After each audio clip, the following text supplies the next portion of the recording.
Welcome to Mastering Life's Adventures, an educational podcast about tapping into your true self, the soul, your soul, the substance of your life, to discover what life's ups and downs are really about, and how to have a greater sense of purpose, peace, joy, and fulfillment. I am Dr. Judith Holder, your host, coach, psychologist, fellow seeker who enjoys diving into the connections between spirituality, psychology, wellness, and your everyday life's adventures. All preparing and polishing you like the facets of a magnificent diamond to be your best self. If you're craving more from your life, you are in the right place. Come, let's journey together and transforming what you know into who you really are. Mastering Life's Adventures begins now. Hi, I'm back. I was thinking about what I was going to talk about in this episode, and what came to my mind was talking about forgetfulness. I had a couple of things happen to me that made me think about how forgetfulness impacts the soul and our soul progress. This is the next key around forgiveness. One of the things that happened to me was I was looking for my glasses. I wear glasses. And so I was looking all around the house for my glasses that I needed. I don't always wear my glasses for certain activities, but this particular thing, which I was going to be on the computer, guess where my glasses was? It was on the top of my head. I went all around the house, but it was right there on the top of my head, and I pulled my glasses down, and lo and behold, I had my glasses. Now, another incident that happened to me was, and I think this happens to many of us, is that we will go into a room thinking we know what we're going to get. And when we get to that room, be it the living room, the dining room, the kitchen, we get there and we forget what we went there for. Has that happened to you? It happened to me. But so then I've been thinking about how we also forget about our soul. And how it's so easy to do. We think we're heading in the right direction in terms of our spiritual development or wanting to keep healthy, and that includes our spirituality. And so we think we're doing things to help, but sometimes we get off course. When I looked up forgetfulness, it's a percentage of people who have this forgetfulness, not dementia, just everyday modern forgetfulness because of the distractions in our world. We have so much social media that we can pay attention to. We have notifications that go off to tell us to look at this, that creates the distraction. Or we're finding that we're busy with family life, taking our kids to school, baseball, soccer, dance, whatever it may be, and we're just so busy. So when I looked up, what is the percentage? Do you know that 100 million people in the United States have said that they had some issues with forgetfulness? Worldwide, it was 2.4 billion people that have issues around forgetfulness, which makes that 30% of the population that has this issue. So then I began thinking again about this whole notion, because my area of interest is soul progress and soul development. Many of us forget we even have a soul, or we don't even think the soul exists. I would like to say the soul does exist. And there are things we can do to be aware of how forgetfulness shows up in our world and think about the superpower we want to use. So that's what I'm talking about today. Let's dive in. When I talk about this acronym for forgiveness, I came up with FORGE, F-O-R-G-E. I'm going to talk about the F of FORGE, which is fatigue and the overload and the routines and the grief and ego are all things that can tie into why we get into forgetfulness. I'm not talking about dementia, but mild to moderate levels of forgetfulness. It can manifest. Before I get into FORGE, I was thinking some other ways in which it could manifest. Forgetting to send an email. You had it top of your list and you didn't send the email. That's forgetfulness. Completing a task about 3/4 of the way, but got distracted and you didn't get done the last part. Another example would be misplacing your keys. Many people have had that experience. And you spend 20 minutes looking for your keys and you need to be somewhere. Now you're stressed because you're going to be late. It becomes important to realize why we move into forgetfulness. That's when I came up with the analogy of forge. The F is fatigue. Our ability to focus and retain information declines because we get overloaded. It's hard to think about simple things because we're fatigued. Then that might play into having routines that we're doing, and that those routines are repetitiveness. You're thinking, well, how does this relate to my soul? In general, we know about forgetfulness. We know that many people do feel overwhelmed about the amount of information and the degrees of responsibility and the emotional burdens that we carry. We're trying to get done on a day-to-day, week-to-week, month-to-month, year-to-year basis. So when we think about the forge as relates to this fatigue, we can also have this mental overload, making it difficult to process even simple thoughts. Then that leads to when we have routines that we have to do and they're repetitive over time, we may go into automatic pilot. The automatic pilot can also dull our mental capacities because we now are doing something by rote, and something that came our way required us a little bit more details, and we didn't do it in the details that it was meant to be done. So then we have a manager or supervisor saying, this is not quality work. And you're saying, well, I'm doing it the same way. But the supervisor may say, this required a little bit more in-depth thinking for you to do. Sometimes we get into forgetfulness because of grief. Unresolved emotional issues that have happened through a loss from a loved one, and that's continuing to linger on for us. Many people have been there before, in which it is lingering, and it's hard to stay fully present. Just as much as it's hard for us to be aware of what our soul needs, not just because of grief or because of fatigue or feeling overloaded mentally, is because we haven't sat with ourselves to be able to think about what our soul needs. What is it that we need to do here? And these things overlay the soul. Fatigue, mental overload, routines on automatic pilot, and grief. Then the E of forge is really focused around ego, something I've talked about before, the ego persona. The ego can create a mental block convincing us we're stuck about something, that we don't know how to do something, that that person's doing it better, or they've done it in a more creative way than whatever I could do it. We get distracted because of the ego always kind of looking externally, getting itself away from what the soul need is, which is to be more centered, more balanced, more in tuned intuitively. So that increases ego persona, this ego energy creates distractions. And distractions is also creating a forgetfulness about who we really are. A forgetfulness around what is operating here. Is it the ego who compares, who's competitive, who only wants things in the now? Or am I doing it from the soul level, being attuned to what is the best thing for me to do? It's an alignment with my highest good, which is also an alignment with my soul path, my spiritual path, whatever that might be for you. Now, the superpower, we can utilize light. That's a superpower that sheds light on forgetfulness. It dissolves it.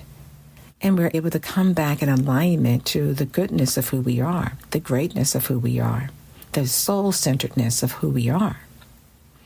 But it does require some things. So here's another an acronym for the light. The L relates to the love. I relates to inner wisdom. G relates to grace. H relates to healing. And T relates to truthfulness and transformation.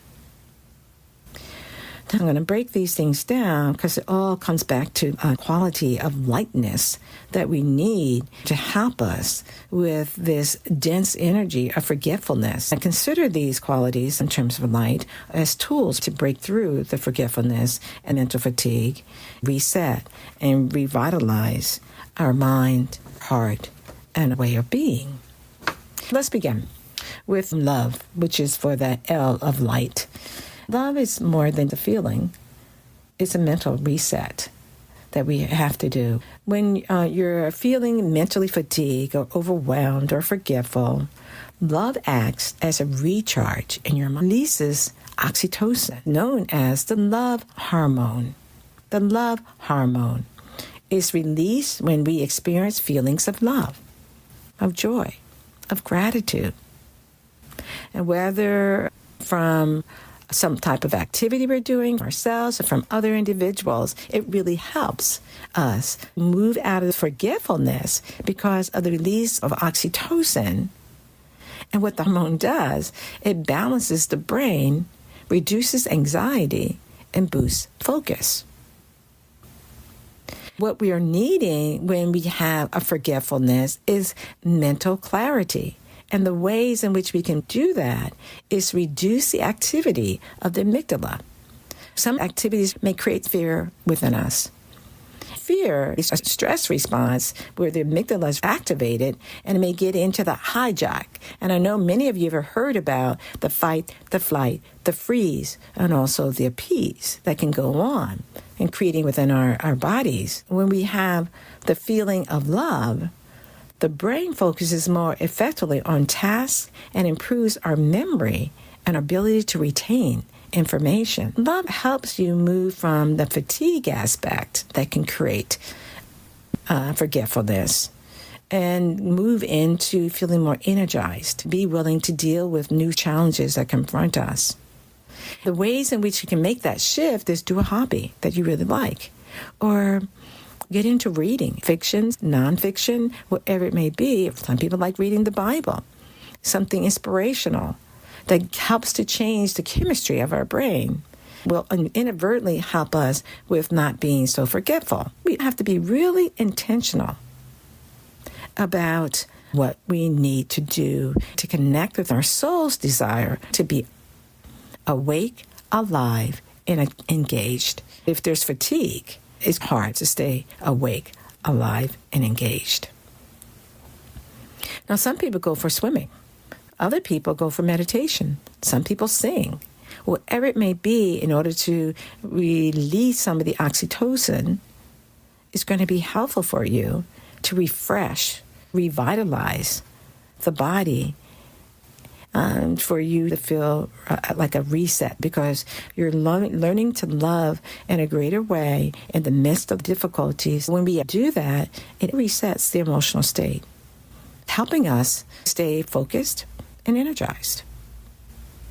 Think about that in terms of how am I loving the situation, or how am I use the loving aspects of my talents to help me through hobbies, reading, swimming, singing, or whatever that may be for you. Now, that's for the L. So let's get to what I mean when I talk about the I of light as your superpower. That's inner wisdom.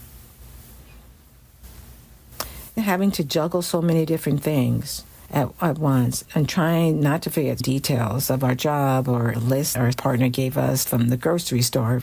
Inner wisdom is about clarity that cuts through the mental fog. The soul needs composure and peace, that you can be able to listen to what the soul is prompting you to do. That's the wisdom of the soul. It's the intuition by which you may do something. It guides you when your thoughts are feeling scattered. And your intuition is saying, take a minute, just be quiet. Don't do anything right now. You only need a minute. Don't rush. Breathe in, breathe out. Get centered. This is all your promptings of your intuition, but it's also a quality of your soul that's trying to help you. Part of this inner wisdom, in terms of the brain, which I've been really talking a little bit about when I talked about the amygdala, is in this part of wisdom is the prefrontal cortex, responsible for decision-making and cognitive control. When we are able to access our prefrontal cortex, just leaning slightly forward will help you and ask yourself a question. Asking questions help the frontal cortex to come more into alignment to try to serve and help you. It helps you stay grounded and calm and allowing you for a better focus and be aware of, is this distraction truly a distraction, or is this something I really need to pay attention to? And we will start to develop that discernment through the prefrontal cortex and asking ourselves questions. And it will start to respond. Our soul will start to respond to us about what shift that we need to make. And especially if we need to make the shift from the amygdala into the prefrontal cortex of action, and which will allow us then to move away from reactionary thinking and behaviors into intentional thinking. That's what the prefrontal cortex helps with. That's what our soul wants you to be able to focus around, so that the soul can give you more guidance about what you need to do in the situation. It helps with the intentional thinking about what you need to do not to get into this mental overload. When we have more mental overload, it does have an impact on our ability to keep focus and moves us more into forgetfulness and scatteredness. Inner wisdom acts like an inner GPS, guiding you through chaotic moments, ensuring you don't get stuck in forgetfulness. It allows you to be more intentional, and when you trust your instinct, this inner wisdom, this intuition, then it aligns with your highest truth. And your brain processes information more effectively, making it easier to stay mentally sharp and clear. Now, the next aspect is grace. This mental awareness, this ability to respond to life's challenges without added stress, grace, poise, politeness, kindness, charity, mercy, thanksgiving, are all the qualities I'm wrapping around this element of grace. These things help move us into mental relaxation. When we are relaxed, we have space for clarity and for our memory to be clearer about what we need to do. It reduces mental chatter and moving us into forgetfulness. We get more laser focused on what's important, moving away from the fight or flight response. The situation that we find ourselves, it makes us scared. It makes us uncertain, or we have too much of an overload of information, which triggers stress. The more stress we have, it activates the sympathetic nervous system. We really want the parasympathetic, the calming aspects of your being. Mentally, grace allows for creative flow. It allows for space because there is more kindness, gratitude, thanksgiving, more poisedness in the creative flow of things, giving you information, and the soul is able to give you information about how you need to manage a particular situation, personally or professionally. Mental creative flow taking place, there automatically has to be reduction in this resistance, which can lead us to forgetfulness, that we're too scattered. So that's something to think about. When constantly having task timelines or worrying about things, can you tap into grace, kindness, charity, being more merciful with yourself? Find something to be thankful about. Help yourself to be able to say, maybe I just need to stop for right now, pick this up a little bit down the road, and see where I'm at, in order for us not to get so bogged down, which creates this forgetfulness that we find ourselves in. Next element is healing. Healing is when we experience emotional pain that has happened to us, a person has inflicted upon us, or we inflicted upon ourselves, or some type of trauma that has happened, mild or moderate, and even severe types of trauma, or unresolved issues with family or work. All those things need to be healed, because they carry healing. It allows you to unload this weight, this density, which I've talked about before, and I'll include a link down below for that episode when I talked about density. It creates this weight. The space is cluttered, so it's hard for us to remember all the things we need to remember. It's like a glass that's full, and we're trying to pull some more water into that glass. But when we heal, the brain experiences a positive shift or chemistry, because when we heal, it starts releasing endorphins. We start to reduce this clutter, this emotional pain, trauma, unresolved situations. Endorphins improve mood states. Dopamine helps with motivation and reward. Healing clears the mental fog that contributes to forgetfulness. When we start to heal, we get more fully present. We get more aware of what we need to do when we need to do it to keep moving forward on our spiritual path. And that does tie into all this notion around healing from grief. Because grief, which I think everyone probably on this planet maybe has experienced some form of grief, be it a small amount or a large amount of grief.